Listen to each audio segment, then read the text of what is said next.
Assalamualaikum warahmatullahi wabarakatuh. Perkenalkan, nama saya Nashwana Tania Ridwan dengan BP 2210213065. Hai, perkenalkan nama saya Adi Sabilah dengan BP 221021345. Nah, hari ini kita akan mewawancarai salah satu kelompok tani, yaitu kelompok tani petani sejati Cimenyan yang berlokasikan di Desa Sukadamai, Kecamatan Sukamaju, Kabupaten Bogor.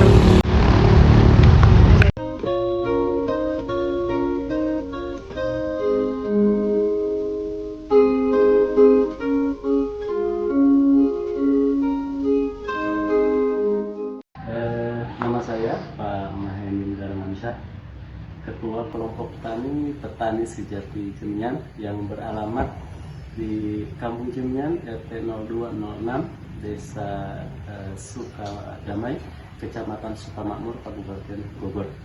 Untuk update kelompok tani Pak dan luas lahan Bapak. Ya. Luas lahan secara keseluruhan kurang lebih 40, sekian hektar. Tapi adapun untuk penangkaran ini hanya 10 hektar. Ya, untuk penangkaran khusus 10 hektar yang ada di sini. Kemudian jumlah anggota secara keseluruhan di kisaran 50 kelompok. Cuman yang masuk penangkaran hanya 15 orang saja. Baik, kalau untuk kan komoditas Bapak ini hanya di padi atau ada lain gitu Pak, Ya. di hortikultura mungkin?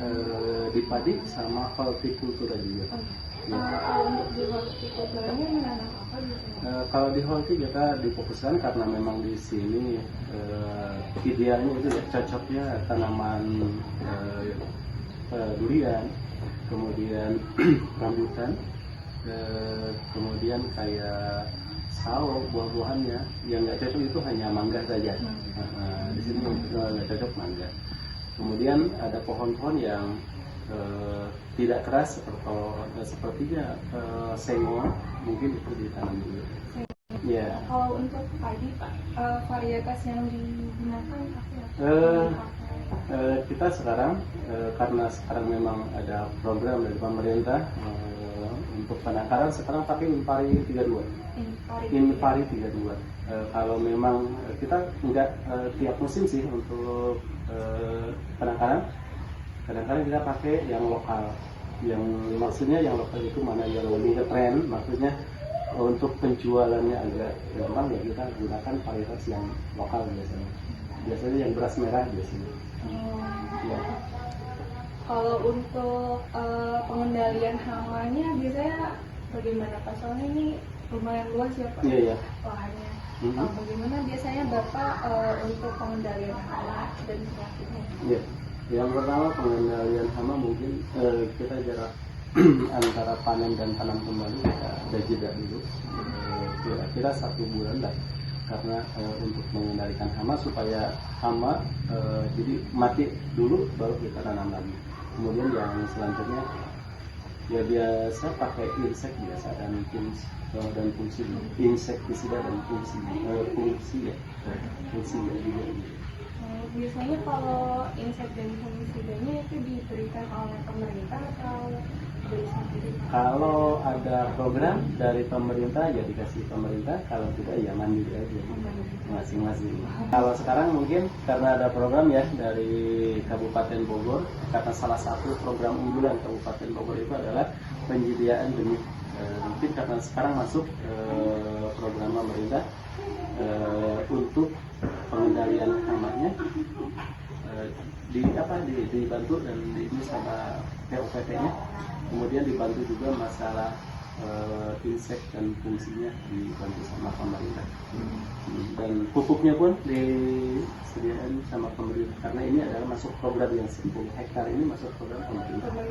Dan kemarin waktu kita musyawarah ya karena mungkin sekarang belum turun karena memang belum waktunya.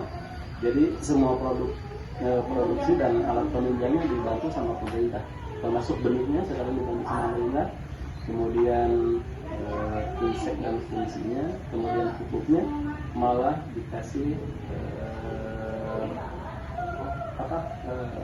untuk dom ya, dom untuk penjemuran, dan yang lain-lain seperti kemarin waktu kita rapat dikasih juga seat cleaner, kemudian spray juga, kemudian terpal juga ya, mungkin alat penunjang untuk kanak-kanak ini dibantu sama kami. Untuk nanti panen Pak, itu Bapak gimana secara objektifnya gitu, menentukan apakah sudah matang secara fisiologis atau bagaimana? Jadi kita waktu panen itu di ini dulu ya, dicek dulu. Jadi harus matang semuanya keseluruhan. Ya kadang-kadang kan yang ujungnya udah matang, yang ini yang tengahnya belum. Jadi kita diutamakan untuk matang semua. Selanjutnya itu ngomongin seleksi Pak. Kelompok Petani sejati dunia. Iya, kelompok tani Bapak tuh melakukan seleksi nggak sih Pak terhadap tanamannya? Iya. Dan kapan kira waktu krusial untuk melakukan seleksi tersebut Pak? Waktu untuk penyeleksian ya, karena ini untuk persiapan benih, berarti harus varietasnya murni kan. Yang pertama itu karena memang ini bibitnya dari dinas pertanian juga, mungkin kalau dari benih kayaknya nggak perlu ya, karena memang belum kelihatan dengan kasat mata, kecuali kalau dari dinas kan, dari laboratorium mungkin itu udah pasti kan. Untuk supaya memurnikan jangan sampai tercampur, nanti kita kelihatannya pada mungkin 40 hari setelah tanam baru kelihatan.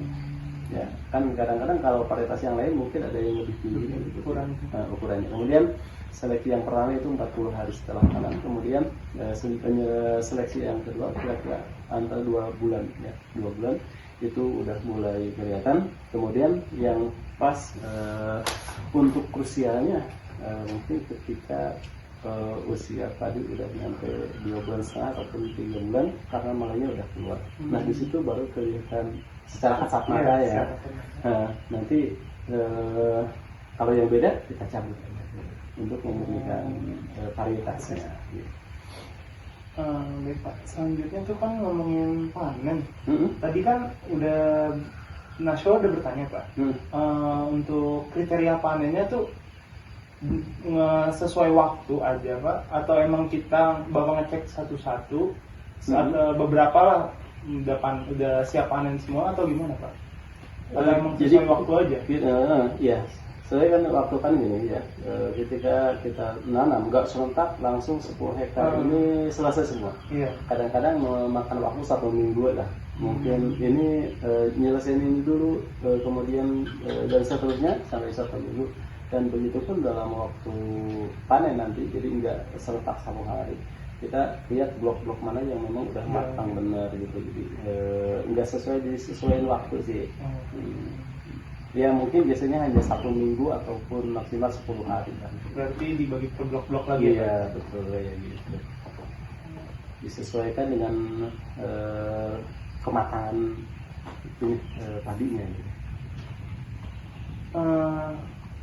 Selanjutnya setelah panen tuh Bapak melakukan pengeringan nggak sih Pak? Iya. Terhadap padi tersebut ya. Iya. Metode yang digunakan tuh alami atau alami matahari ya. Kalau untuk ini, kalau untuk benih itu kita nggak selalu pakai oven kayak gitu ya. Soalnya kan mungkin nanti takutnya nggak jadi gitu kan. Ya kita pakai alami aja, pakai pemanas dari matahari, dari jemuran gitu. Apalagi sekarang kan mau ada bantuan dari pemerintah, jadi jemurannya jemuran dom. Maksudnya dom itu pakai matahari ya, tenaga surya. Maksudnya pakai atap kayak gitu. Itu berapa lama? Kita nggak ditentukan, tergantung cuaca ya. Tergantung cuaca. Karena kita juga ada pengetesannya juga. Maksudnya dites apa cukup kira-kira ya, mungkin setelah kadar airnya benar-benar berkurang gitu. kita yang ngambilnya 10, kadang-kadang ada airnya 10 kan. Kita ada alat tesnya gitu. Oh, berarti kelompok tani Bapak ini ada untuk ngetes, alat untuk ngetes kadar air.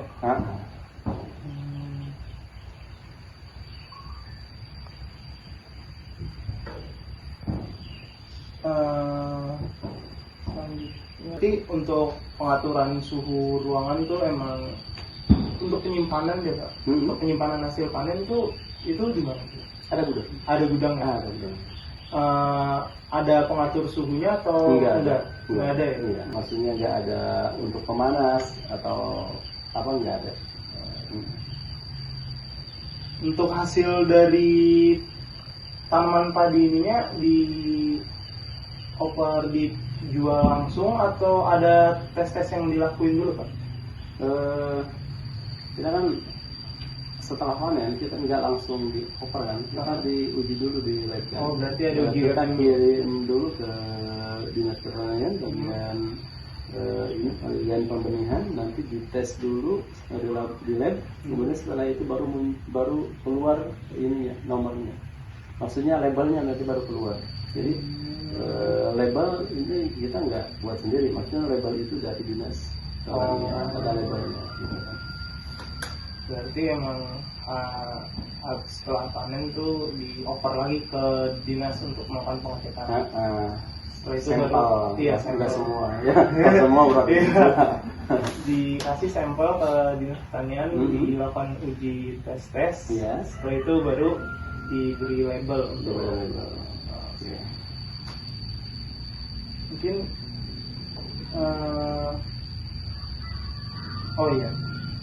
dari pengalaman Bapak, apa sih yang menjadi penyebab kegagalan sertifikasi? Itu kesalahan saat seleksi di lahan atau kesalahan saat pasca panen, proses pasca panen, Pak? Ya, kadang-kadang musim sih. Musim pasca panen. Maksudnya ketika kebetulan kayak kemarin ya, waktu pas kita panen cuacanya mendukung, hujan terus kan kita nggak bisa apa-apa kan. Nggak, kalau di open nggak mungkin untuk ini ya, lagi-laginya beli ke konsumsi aja. Kalau memang pasca panen musimnya musim hujan. Berarti di opennya untuk konsumsi. Ya, bagi generasi muda yang Gen Z sekarang, karena mungkin Indonesia ini kan negara agraris ya, salah satu pahlawan untuk memajukan negara ini adalah petani. Mungkin sekarang ini bagi para kaum muda ini menjadi petani ini kayaknya nggak menjanjikan gitu. Padahal di pertanian ini sebetulnya menjanjikan yang sangat luar biasa. Yang pertama masalah ketahanan pangan dan seterusnya. Ketika negara kita kekurangan beras dan seterusnya, maka bagi para petani ini nggak terlalu khawatir. Karena apa? Karena petani ini setelah panen dia nggak harus memikirkan harus beli beras dan seterusnya. Karena apa? Karena dia udah punya cadangan loh gitu ya. Dia nggak mikirin harga beras mau berapa, karena dia udah punya cadangan di rumah. Karena setelah panen dia nggak jual semua, sebagian disimpan untuk kebutuhan, maksudnya untuk cadangan makanan. Nanti setelah panen lagi yang kelebihannya baru bisa dijual. Jadi mungkin petani ini sebetulnya kalau memang kita teorinya bagus, menjanjikan banget. Ya, makasih.